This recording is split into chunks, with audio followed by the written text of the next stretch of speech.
Hello friends, welcome to pebbles. எனக்கு செய்ய போகிறது பாகற்காய் வறுவல். இது வந்து ரொம்ப சுலபமாக பண்ணலாம். இது வந்து டயபெட்டிஸ்க்காகவே நான் இன்னைக்கு பண்ணுறேன். அதாவது என்ன, பாகற்காய் வந்து மருத்துவ குணங்கள் நிறையா இருக்குது. அது மட்டும் இல்லாமல் இது கூட வந்து கடுகு எண்ணெய் ஆட் பண்ணுறோம். கடுகு எண்ணெய் மட்டும் இல்லாமல் மஞ்சள், கடுகு, மஞ்சள் இது வந்து ஒரு 2 hours நல்லா சோக் பண்ணி வச்சுட்டு பேஸ்ட் பண்ணி ஆட் பண்ண போகிறோம். இப்போ எப்படி செய்யறதுன்னு பார்க்கலாம். பாகற்காய் நம்ம 1/2 கிலோ எடுத்து இந்த மாதிரி ரவுண்டாக கட் பண்ணிக்கோங்க. பெரிய வெங்காயம் வந்து நீட்ட வாக்கில் 3 வெங்காயம் எடுத்திருக்கேன். இந்த மாதிரி கட் பண்ணிக்கோங்க. நீட்ட வாக்கில் இருந்ததுனால நல்லாயிருக்கும். இது வந்து அதாவது புளி வந்து கடிச்சு ஒரு 4 டேபிள் ஸ்பூன் அளவுக்கு வச்சுருக்கேன். தேவையான அளவு உப்பு, மஸ்டர்ட் ஆயில். இதுக்கு வந்து கடுகு எண்ணெய் தான் நம்ம யூஸ் பண்ண போகிறோம். இது வந்து என்னென்னா மஞ்சளாக இருக்கிற கடுகு, மஞ்சள் கடுகு இதை நான் எடுத்திருக்கேன். இது வந்து 1 டேபிள் ஸ்பூன் 2 hours சோக் பண்ணி வச்சுட்டு மஞ்சள் கூட ஒரு 1/4 டீஸ்பூன் மஞ்சள் கூட அரைச்சி வச்சுருக்கோம்.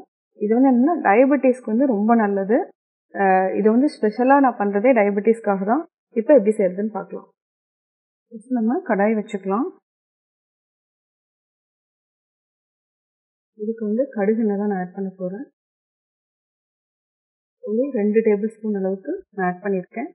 தேவைன்னா நம்ம ஆட் பண்ணிக்கலாம். இன்னும் நல்லா காயிட்டும். இதுக்கு வந்து கடுகு, உளுத்தம் பருப்பு எதுவுமே தேவையில்லை. நம்ம டைரெக்டாக பாவக்காயை ஆட் பண்ணிக்கலாம்.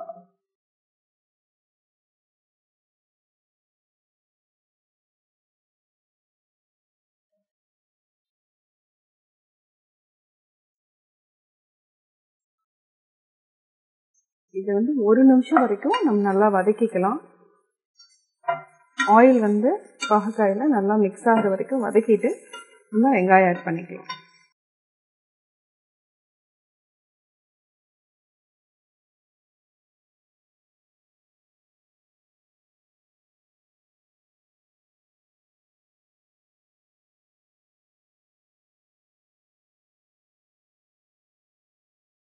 இந்த மாதிரி எப்பவுமே இந்த கடுகெண்ணெய் வந்து கொஞ்சம் திக்காக இருக்கும்.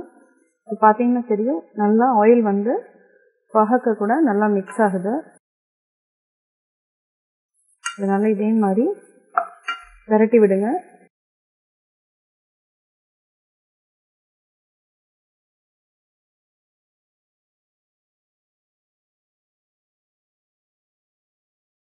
இது 1 நிமிஷம் வரைக்கும் நல்லா வேகட்டும்.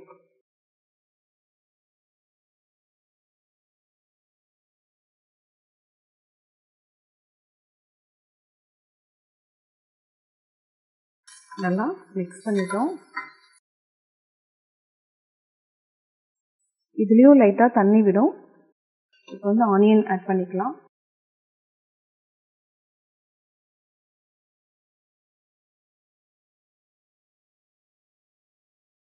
இந்த வறுவலுக்கு நம்ம வந்து தண்ணி வந்து கொஞ்சம் கூட ஆட் பண்ணக்கூடாது. தண்ணி ஆட் பண்ணணும்னு நினச்சிங்கன்னா மேலே ஒரு பிளேட் வச்சுட்டு ஒரு 1/2 டம்ளர் தண்ணி விட்டுட்டுனா அந்த தண்ணியே வந்து போதுமானது.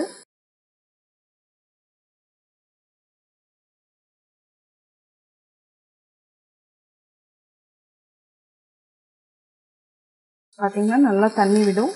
இதை வந்து 5 to 8 minutes வரைக்கும் நம்ம வந்து சிம்மில் வச்சுட்டு நல்லா இடையில கிளறி விட்டுட்டே இருக்கணும். இதே மாதிரி நல்லா மிக்ஸ் பண்ணி விடுங்க. ஃபஸ்ட்டு வந்து ஒரு 5 minutes வந்து இது மூடி வச்சிடலாம். லோ ஃப்ளேமில் வச்சுட்டு மூடி வச்சுக்கலாம். 5 minutes ஆயிடுச்சு. இது வந்து ஒரு அரைவாசி நல்லா வெந்துடுச்சு. இப்போ நம்ம ஆல்ரெடி அதாவது மஞ்சள், கடுகு, மஞ்சள் தூள் இதையும் நம்ம ஆட் பண்ணிக்கலாம். இதுக்கு வந்து தண்ணி ஆட் பண்ணக்கூடாது. இதை நல்லா மிக்ஸ் பண்ணி விடுங்க.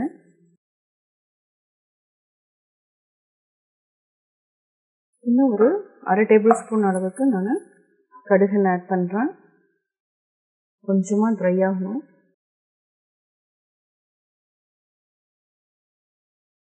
இதையும் நல்லா மிக்ஸ் பண்ணி விடுங்க.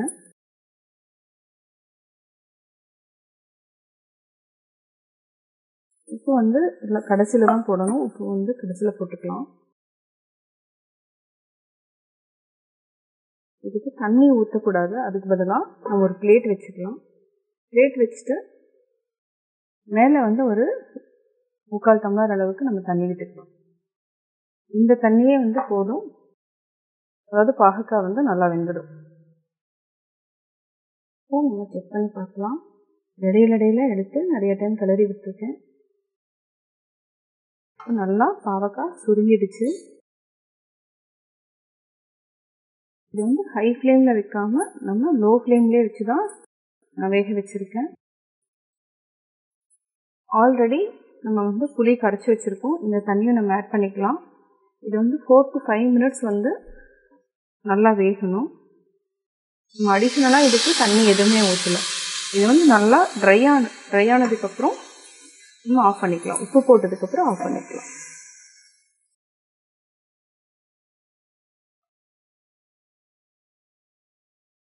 இதுக்கு வந்து காரம் எதுவுமே தேவையில்லை.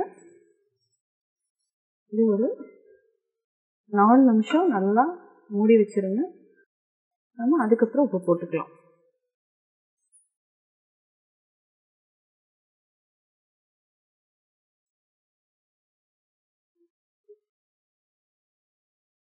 தண்ணி பத்தலைன்னா நம்ம இன்னொரு 1/2 டம்ளர் தண்ணி ஊற்றிக்கலாம்.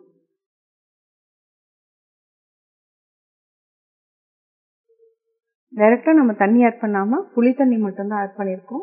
ஏன்னா அப்போ தான் வந்து இந்த பாவக்காய் வந்து நல்லாயிருக்கும், டேஸ்ட் வந்து நல்லாயிருக்கும். தண்ணி ஊற்றினா டேஸ்ட் வந்து ஒரு மாதிரி ஆயிரும். அதனால் தண்ணி ஊற்றாமல் நான் பண்ணியிருக்கேன். 4 மினிட்ஸ் ஆயிடுச்சு.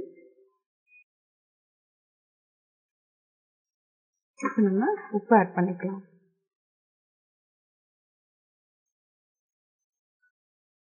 தேவையான அளவு ஆட் பண்ணிக்கோங்க. செக் பண்ணிவிட்டு பத்தலைன்னா நம்ம ஆட் பண்ணிக்கலாம். இது நல்லா பரட்டி விடுங்க.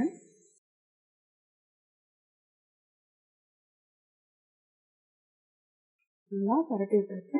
இப்போ நம்ம ஆஃப் பண்ணிக்கலாம்.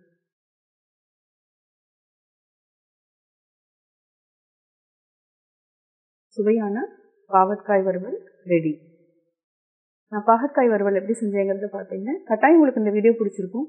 இந்த வீடியோ பிடிச்சதுன்னா லைக் பண்ணுங்கள், ஷேர் பண்ணுங்கள், கமெண்ட் பண்ணுங்கள். மறக்காமல் எங்கள் சேனலை சப்ஸ்கிரைப் பண்ணுங்கள்.